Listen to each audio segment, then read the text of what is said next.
Stars Reach is preparing for a major new update. But before we find out what's in the patch notes, we've been given a warning.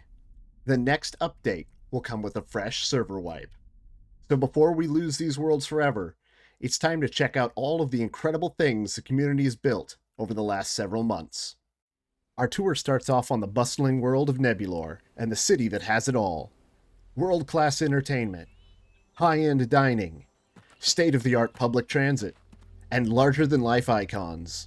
Speaking of icons, this is Charlie, the mascot of the Transplanetary League. Why is the mascot of an interstellar organization an otter? Well, it's either because the TPL once discovered an entire region of the galaxy populated by spacefaring otters, or someone made a typo. Whatever the case, we should all hope to take a trip to outer space for ourselves someday. This particular recreation of Charlie was the work of Nebulor's own mayor, Hubert, with material support from local residents. It is truly massive. The scaffolding from which it was constructed still hovers nearby, but it is perilous to climb.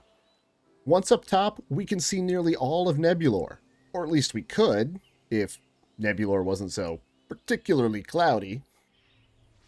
Down below Charlie, we have Charlie's, a favored hangout of the locals. Another creation put together by Hubert, along with Chase and Justin Mirage. It's an excellent showcase of the kinds of social spaces players will need in the future, once we start getting the music and dance skill trees from the humanities line. Places like this will start popping up all over the galaxy. Of course, if you're getting hungry and want to buff up your stats, then we can just head across the street and over to Chef Jarek's House of Kebabs. It just had its grand opening, and I know that might seem poorly timed to some, to open up a whole new restaurant just to turn around and lose it all, but this master chef knows that the true loss would be denying the locals a chance to taste his exquisite cuisine. Now let's check out some more of the sights by taking the Crosstown Express. I wasn't joking when I said Nebulor's public transit system was state-of-the-art. These things work, and can get you from point A to point B in record time. It might feel a bit janky, and like we're about to glitch right out of the world, but we're actually moving. Before we know it, we've arrived at the other side, ready to take the elevator up. How far up does it go? All the way, or at least as far as it can. This is the top of the world. Though once up here, the elevator tends to get stuck. Unlike the subway, which allows travelers to commute back and forth in both directions, the elevator does not have a down setting. We could take it slow and go down the stairs, or we could take up one of Nebulor's greatest pastimes, base jumping off the tower. I honestly don't know how popular it is, or if anyone actually does it just for fun, but I have to imagine plenty of people have chose this over the stairs. Warning, the planet Nebulor and Mayor Hubert are not responsible for any injuries sustained while jumping from the tower. The stairs remain the safer option. Travelers insisting on jumping should ensure their graph mesh is equipped and in proper working order before departing the tower. Nebulor is also home to the galaxy's only airplane and runway. Where can we go if there aren't any other places to land? I don't know. But wherever we don't go, we'll be not getting there in luxury and style. It has it all. Just look at the size of these seats. The fully stocked galley for gourmet meals. These cushy beds. The toilets. These might actually be the galaxy's only toilets, too, now that I think about it. There's just too much on this planet. There are ruins overlooking the whole city with an incredible view. A cinema with multiple theaters. An indoor pool next door. Not sure if community or private, but I swam anyway. A latticework cube that appears to be used as a vendor stall. A vertical farm with a wild walkway of glowing trees. Something that very much resembles an hourglass, but made out of wood. What I think, or hope, is just a steamy sauna. A variety of houses, both in the city and out by the lake, some holding secrets I couldn't quite uncover. Plants that convey quasi-political messages. And an American flag that must have traveled a very long distance. And then there's the 800-pound minion in the town. Likely having escaped from the cinema, it has a whole lair hidden behind it, full of tunnels, stairways, various chambers. It has a room-scale chessboard, unique artwork, its own Groo-mobile, and an evil inner sanctum. I mean, allegedly evil inner sanctum. What else can I say? Except, so long, Nebulor. Our next stop brings us to a planet that is quite the opposite of our last. This is the mysterious and enchanting jungle world of Isaracta 5, overseen by its enigmatic caretaker, Mayor Poison, who resides right in the heart of the jungle itself. Right away, the area around the portal is surrounded by unusual ruins, with oddly convenient amenities. Similar sites can also be found out in the wilds as well, with a full assortment of crafting benches. Beyond that, we find strange, overgrown monoliths, dioramas built into the side of cliffs, and glass houses shaped like pumpkins, growing trees out like a stalk. Here we see a fenced-in garden, surrounded by temperamental deer, and over there is a statue of a monster made out of platinum, possibly a shrine to a long-forgotten creature of myth and folklore. So much on this planet raises questions, but it jealously guards the answers. Unless the question is, would you care for another bite to eat? Then come on down to Gunky's, the #1 fast food chain in all the known galaxy, and the first in this sector of space. Just look for the big golden G and know that quality is guaranteed. Quality what? We're not sure. The menu remains to be determined. But there's no time like the present to join their order waitlist. Standing just outside of Gunky's is a replica of the Golden Man statue. Little is known about this idol, other than it is shown up in many locations across the galaxy. Some theories suggest it could be honoring a deity, or others say it may just be a popular work of art, while some believe it to be representative of a specific Old One who played a pivotal role in the creation of the garden. Who knows? It could even just be what's left behind by some eccentric quintillionaire wanting to flaunt their wealth wherever they travel. Just a bit further down the hill, we find the local fire watchtower, where rangers keep an eye out for any signs of out-of-control wildfires. From the top, there's a great view all around and down to the valley below.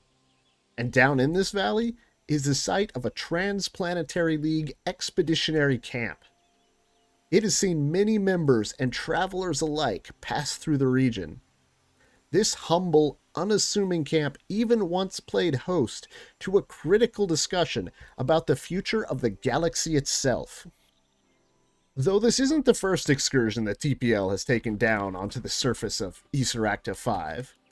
Up in the mountains, we can find a long-abandoned TPL outpost. Most of the equipment has been stripped away, save for a few terrariums in the corners, so little is known of its purpose. We could ask the TPL, but who has the time for that kind of paperwork? I'm just going to assume that the reason they left in such a hurry has something to do with that face made of mushrooms on that cliff over there.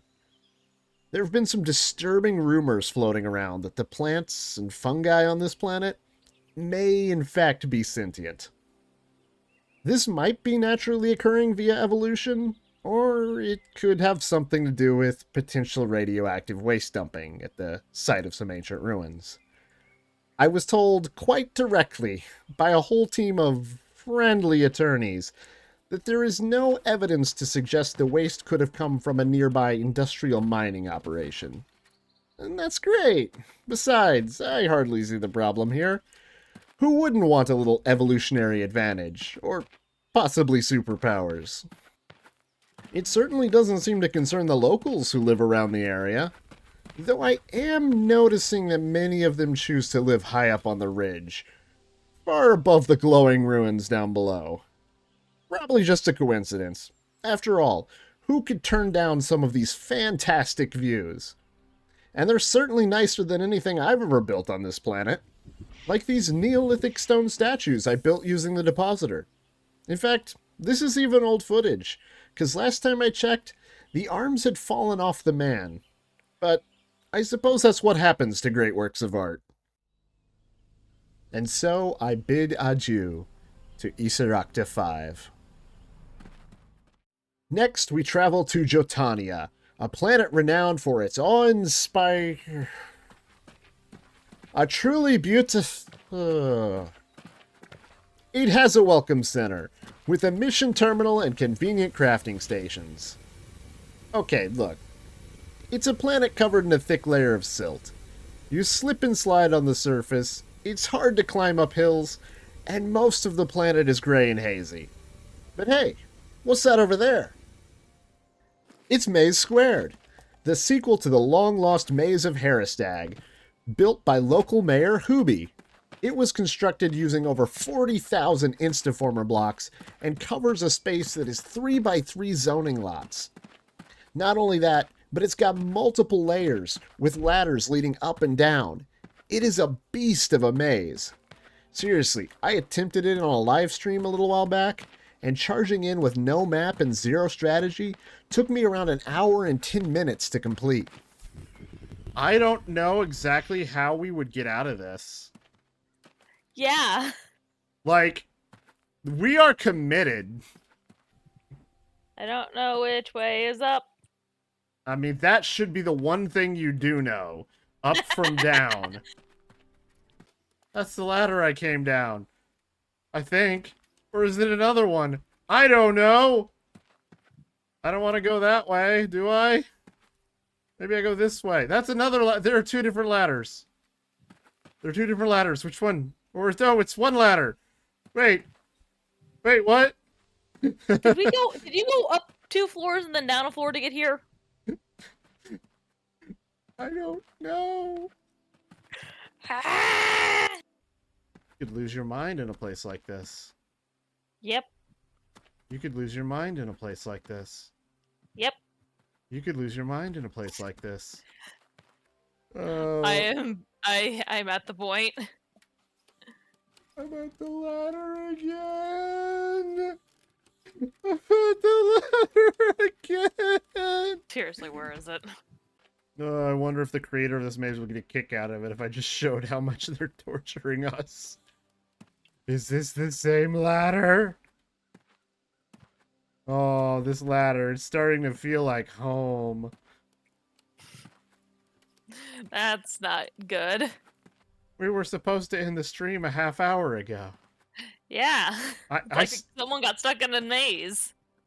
We spent so much time on Haven and Crucible, and then we went and Taken saw... to the bottom of the world. We went to an otter. Saw an otter. Remember the otter? Yeah. I remember the otter. The otter was cute. He was in a little spacesuit. That rhymes. I think I'm dying. Hey, Alexa, come here. I'm dying. Come here. Oh. Oh. Alexa, the maze is all I know. I don't think I can. No, go back. I don't think I can leave. No, I don't you think. need to leave. I don't think Step I can. into the I light. don't think I can. I live here now. It's all I know. This is where I belong. You know. You could lose your mind in a place like this. I gotta find it. I need it.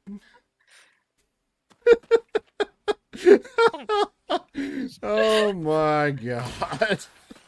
The experience still haunts my nightmares. But after completing it, there's a special place around back to regain your composure. A short labyrinth of mushrooms with a simple winding path to the center. A spot of Zen meditation. Once our spirit has been restored, we can resume exploration.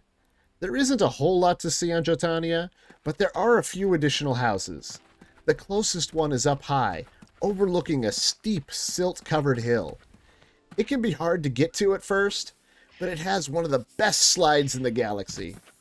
I've actually had a lot of fun fighting things on this planet, using the slippery hills to maintain momentum while charging up my shots. Back over by the portal, there's also a house that reminds me a lot of a witch's hut in Minecraft. With its walls made out of wooden blocks, the piles of red mushrooms growing outside, and the swampy look of the area around it. That's just the vibe I get. Okay, let's move on. Just down the river from here is the Jotania holy site. That's whole with an E, by the way, because it's the cliff I turned into Swiss cheese, and the mound I melted into magma. All as part of a previous video on mining and terraforming. There isn't much to see here, just a plug for my other work, in case you want to learn more about that and the physics system in Star's Reach. The last thing I noticed on my adventures around Jotania appears almost too mundane to even mention at first. Just a lone street lamp out in the middle of nowhere. We can see who built it, but why is it here? What purpose does it serve? I suppose I could just ask, but I think I prefer the mystery. Farewell, Jotania. And now we arrive at our last planet. Not the last stop, but the last we'll see of gravity. This is Dorastag, and for the last month or so, it has been my primary home, of sorts. It's my go-to place to dig, burn, and test a wide variety of mechanics for all of my most recent videos. I spent over an hour digging a massive cavern with my friend Alexa, just testing to see what the limits were before it might collapse. We never saw that collapse, but coming back here, time clearly has taken its toll. In charge here is the local mayor, Solaris Nova, who appears to be really into growing mushrooms, or possibly just into growing anything in general, with their hilltop farms and a uniquely designed treehouse garden. I guess growing things is a necessity here, though, after the planet's only restaurant just up and vanished. If you remember our friend Chef Jarek from over on Nebulor, this used to be home to his previous eatery, Phaser's Bar and Grill. In its prime, it was a sleek, modern locale serving the best food in the whole sector. But after the chef took a leave of absence, there is little that remains. Just an old greenhouse and part of a gazebo out back, now infested with pests. As with most planets, though, there are several residences scattered all around. Some stick close to the portal, some build in unusual locations like the side of cliffs, and others are, well, I'm honestly not sure what this is. Meanwhile, someone even tried to claim the peak of the tallest mountain around.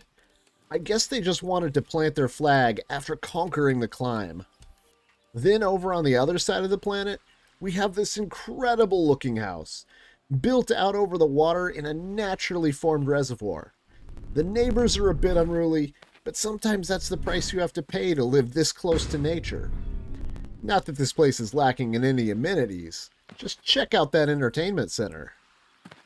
There are also a couple of convenient crafting posts set up on either side of the map for anyone out adventuring to use. I believe at one point they also had some mission terminals as well, but eventually those wear down and break, just like any piece of gear.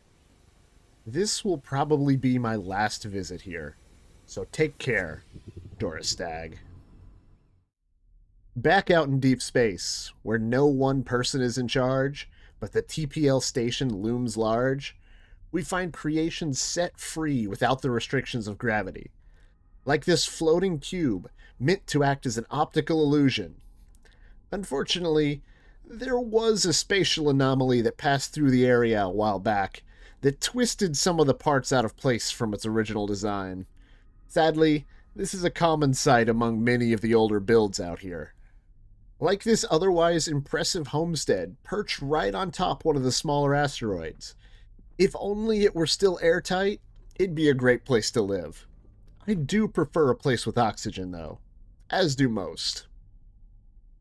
And even though we've yet to start flying through space via our own starships, some players have taken it upon themselves to create their own. The top speed leaves something to be desired, but they carry with them aspirations for the future. We can find a few more designs parked over at the box. This grand zero-G hall was planned to host a first-of-its-kind interplanetary symposium with speeches from all the local planetary leaders. But due to a clerical mix-up, the event venue permit was accidentally granted for Haven. Even with this last-minute switch, attendance was high. Then, up above the box, or below, or to the side, however directions work in space, there is an authentic Golden Man statue, one of the few to be encased within its own dedicated structure to make it more hospitable for guests. Speaking of inhospitable, you'd think that the vacuum of space would be a bigger deterrent to dissuade people from building homes out here, but they still try, some less successfully than others. It looks like this poor guy had his house smashed by a rogue asteroid. Though I would imagine these asteroids are still better for mining than living. Or we could even use them for a little science experiment. Like I did here on this asteroid, when I eroded the rocks and started growing space mold. Or peat moss, maybe. It still turned the asteroid quite green, even if someone has mined out most of the results. And that just leaves us with our final destination, the Audath 5 Memorial. A monument to a world previously lost, and a reminder that the cycle continues. The worlds we've seen today, if they aren't already gone by now, are counting down the days. The days until the old gateways close, and a whole new generation of worlds open up. Deep Space, I'm not saying bye to you. You're literally everywhere, and we'll see plenty more of you. Just with different stuff. And if you want to see what's next for Stars Reach, learn more about the game's mechanics, and keep up to date with all the updates, help support what I do by hitting that subscribe button. Then let us know what your favorite builds were down in the comments, or tell us what kind of crazy things you'd make given the chance. Till next time.